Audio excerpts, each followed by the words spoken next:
The city never slept, but Alexander Crow had learned to live above its noise.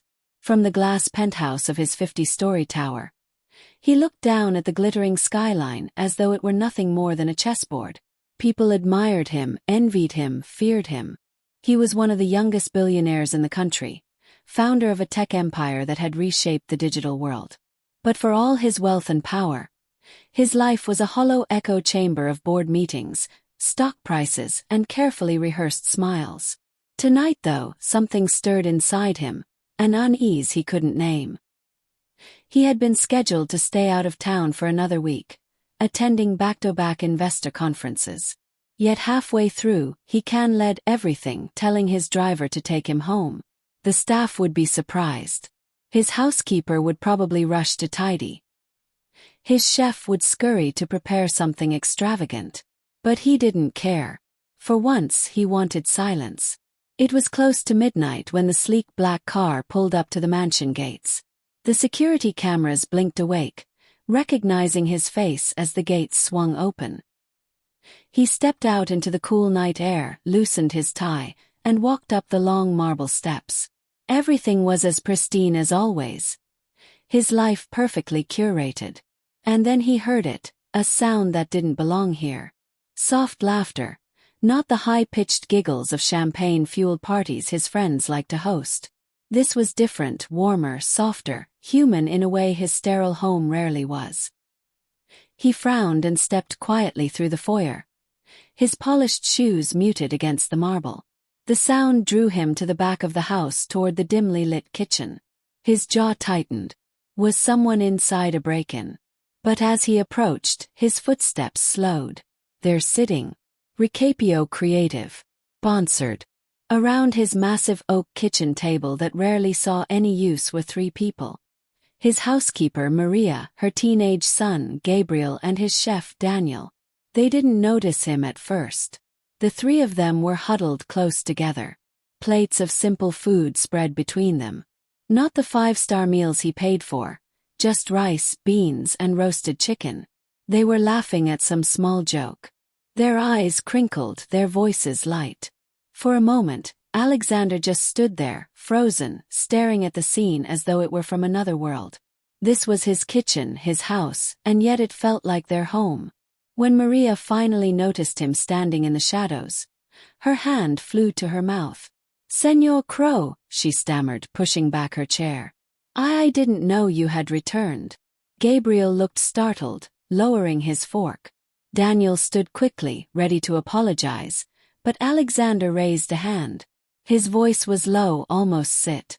They exchanged nervous glances but obeyed, settling back into their chairs. He stepped forward, his sharp eyes scanning the table. "What is this?" Maria swallowed hard. "Forgive us. We never meant to intrude." "It's just," she hesitated, looking down at her hands. "My son hasn't had a proper meal in weeks. Daniel had some leftovers. We didn't think you'd mind if we..." Her voice broke off. Silence filled the room. Alexander stared at her. He had known Maria for years. She'd worked quietly, efficiently, never asking for anything. He paid her well, more than most in her position would ever make. Yet here she was, ashamed, explaining why she had to feed her son scraps. Gabriel shifted uncomfortably in his chair. His eyes lowered, his clothes were worn, his sneakers torn at the seams. The boy looked thin, far thinner than a teenager should. Something inside Alexander cracked. He realized in that moment that while he lived surrounded by gold and glass, the people closest to him were struggling in silence. They had never asked, never begged. They simply carried their burdens quietly because that was what people did around men like him. They hid their pain. He pulled out a chair and sat down at the table.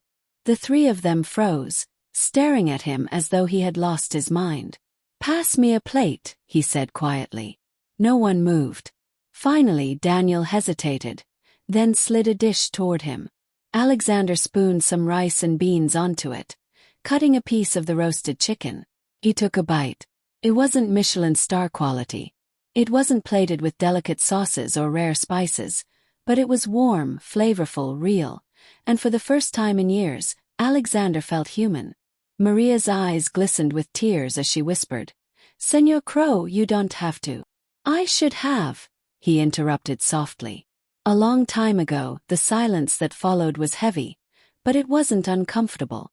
It was the kind of silence that filled gaps between people, stitching something invisible together. That night, Alexander didn't retreat to his penthouse suite. He stayed in the kitchen, listening to Gabriel talk about his school, about the soccer team he wished he could join but couldn't afford.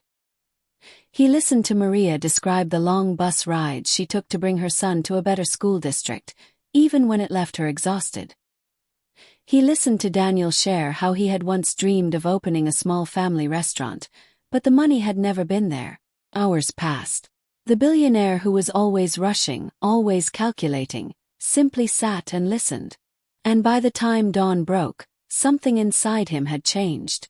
The next morning, Maria awoke to find Gabriel's worn sneakers replaced with brand new sports shoes, along with a crisp uniform for the soccer team he had only dreamed of. Daniel received the deed to a small restaurant in the city, fully funded and waiting for him to open. In Maria herself, she found her son's tuition fully paid and an envelope with a simple note. "Thank you for giving me back what I didn't know I'd lost." Family. Alexander didn't announce these gifts publicly. He didn't call the press. He didn't want applause. For once, the billionaire didn't need the world's attention. All he needed was the sound he had stumbled upon that night. Laughter warm and unpretentious, echoing in a kitchen that finally felt like a home.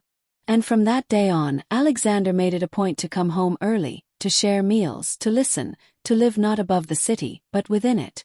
Because sometimes the richest thing a man can do is simply sit down at the table.